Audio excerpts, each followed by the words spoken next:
بسم اللہ الرحمن الرحیم۔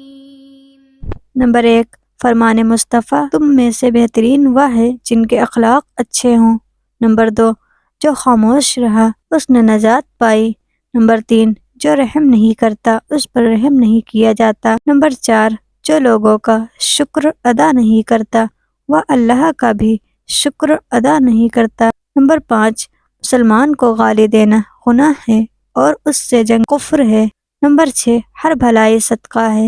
نمبر 7، حیا سراپا بھلائی ہے۔ نمبر 8، آدمی کا حشر اس شخص کے ساتھ ہوگا جس انسان سے اس کو محبت ہوگی۔ نمبر 9، تم میں سب سے بہترین شخص ہوا ہے جو قرآن کو سیکھے اور اس کو سکھائے۔ نمبر 10، عمل کا دار و مدار نیت پر ہے۔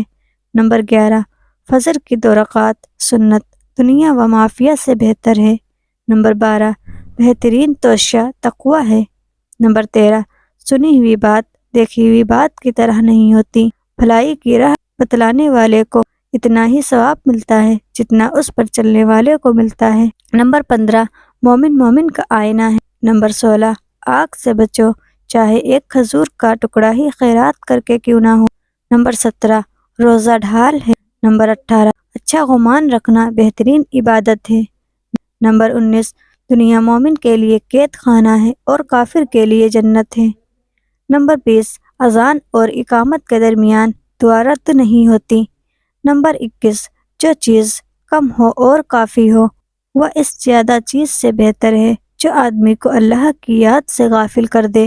نمبر 22، نیک بخت وہ ہے جو دوسروں سے عبرت حاصل کرے۔ نمبر 23، گناہوں سے توبہ کرنے والا ایسا ہے گویا کہ اس نے کوئی گناہ ہی نہیں کیا۔ مجلسوں کے لیے امانت داری ضروری ہے۔ نمبر 25، جو نرمی سے محروم ہے وہ ہر بھلائی سے محروم ہے۔ نمبر 26، ظلم قیامت کے دن اندھیروں کا سبب بنے گا۔ نمبر 27، رشتہ کو توڑنے والا جنت میں داخل نہیں ہوگا۔ نمبر 28، تم میں سے کوئی مومن نہیں ہو سکتا جب تک کہ وہ اپنے بھائی کے لیے وہی چیز پسند کرے جو اپنے لیے پسند کرتا ہے۔ نمبر 29، جو شخص 2 ٹھنڈے وقت کی نماز فجر اور عصر پڑھے گا تو وہ جنت میں داخل ہوگا۔ نمبر 30، جو رحم نہیں کرتا اس پر رحم نہیں کیا جاتا۔ نمبر 31، اچھی طرح وضو کر کے نماز کے لیے مسجد جانے کی فضیلت۔ رسول اللہ صلی اللہ علیہ وسلم نے فرمایا، تم میں سے جو شخص اچھی طرح مکمل وضو کرتا ہے نماز ہی کے ارادے سے مسجد میں جاتا ہے تو اللہ تعالیٰ اس بندے سے ایسے خوش ہوتا ہے جیسے کہ کسی دور گئے رشتہ دار کے اچانک آنے سے اس کے گھر والے خوش ہوتے ہیں۔ نمبر 32، دینی بھائی کی زیارت کی فضیلت۔ رسول اللہ صلی اللہ علیہ وسلم نے فرمایا، جس نے کسی مریض کی عیادت کی یا کسی دینی بھائی کی زیارت کی تو ایک پکارنے والا فرشتہ کہتا ہے، تم دنیا میں اچھے رہو، تمہارا اچھے کام کی طرف چلنا مبارک ہو اور تم نے اپنے اس عمل کے ذریعے جنت کا بلند درجہ حاصل کر لیا ہے۔ نمبر 33، سود کھانے کا عذاب۔ رسول اللہ صلی اللہ علیہ وسلم فرماتے ہیں، معراج کی شب میرا گزر چند ایسے لوگوں پر ہوا جن کے پیٹ دھڑوں کے مانند بڑے بڑے تھے، جس میں سانپ تھے جو پیٹ کے باہر سے نظر آتے تھے۔ میں نے حضرت جبرائیل علیہ السلام سے پوچھا، یہ کون لوگ ہیں؟ تو فرمایا، یہ سود کھانے والے ہیں۔ نمبر 34، دنیا کی محبت بیماری ہے۔ حضرت ابو درداء رضی اللہ تعالیٰ عنہ فرماتے ہیں کہ کیا میں تم کو تمہاری بیماری اور دوا نہ بتاؤں؟ تمہاری بیماری دنیا کی محبت ہے اور تمہاری دوا اللہ تعالیٰ کا ذکر ہے۔ نمبر 35، علاج کرنے والے کے لیے اہم ہدایت۔ رسول اللہ صلی اللہ علیہ وسلم نے فرمایا، اگر کسی نے بغیر علم اور تجربے کے علاج کیا تو قیامت کے دن اس کے بارے میں پوچھا جائے گا۔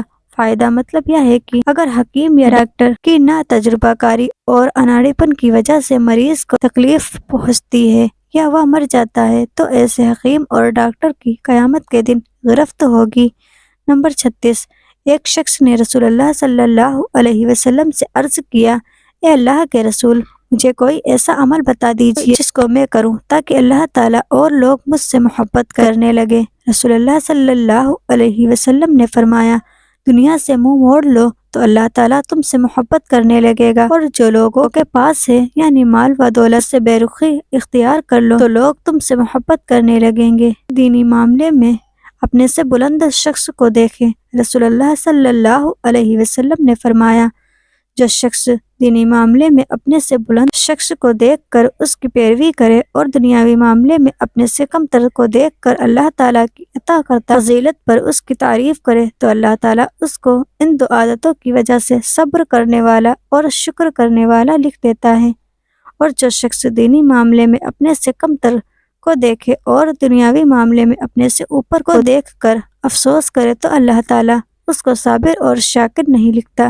نمبر 38، کسی برائی کو دیکھ تو اسے روکنے کی کوشش کریں۔ رسول اللہ صلی اللہ علیہ وسلم نے فرمایا، تم میں سے جو شخص کسی برائی کو دیکھے تو اسے اپنے ہاتھ سے روکے، اگر اس کی طاقت نہ ہو تو اپنی زبان سے روکے، پھر اگر اس کی بھی طاقت نہ ہو تو دل سے اسے برا جانے، اور یہ ایمان کا سب سے کمزور درجہ ہے۔ جب برا خواب دیکھے تو یہ عمل کرے۔ جب تم میں سے کوئی برا خواب دیکھے تو 3 مرتبہ بائیں طرف دھتکار دے اور 3 مرتبہ شیطان کی برائی سے اللہ کی پناہ چاہے، اعوذ باللہ من الشیطان الرجیم پڑھیں اور کروٹ بدل کر سو جائیں۔ نمبر 40، ماں باپ پر لعنت بھیجنے کا گناہ۔ رسول اللہ صلی اللہ علیہ وسلم نے فرمایا، شرک کے بعد سب سے بڑا گناہ یہ ہے کہ آدمی اپنے ماں باپ پر لعنت کرے۔ عرض کیا گیا، اے اللہ کے رسول، کوئی اپنے ماں باپ پر لعنت کیسے بھیج سکتا ہے؟